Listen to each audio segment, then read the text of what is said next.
না শুনলাম যে আসলে বিসমিল্লাহর ওজন কতটুকু, কোথা থেকে আসলো, কিভাবে প্রকাশ হলো, গোপন হলো কোথায়, সবকিছুই জানলাম। এবারে কালেমায় আসলাম। এই যে কালেমা, আমরা তো সাধারণতভাবে সকলেই জানি কালেমা কয়টি, আপনারা বলতে পারেন? একটু কথা বলবেন। কালেমা 5টি। তো এই যে কালেমা,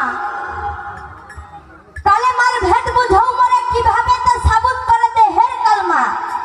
এই যে আমার নবীর কালেমাগুলো আসছে, এই কালেমা না, এই দেহের মধ্যে কালেমা আছে। এই কালেমাটা কোথায় কোথায় কিভাবে আছে, কিভাবে তা সাবুত করা যায়, কোন কালাম হইতে এই কালেমাটা নাজিল হয়েছে, কি বাজান জানার দরকার আছে না? অবশ্যই জানার দরকার আছে।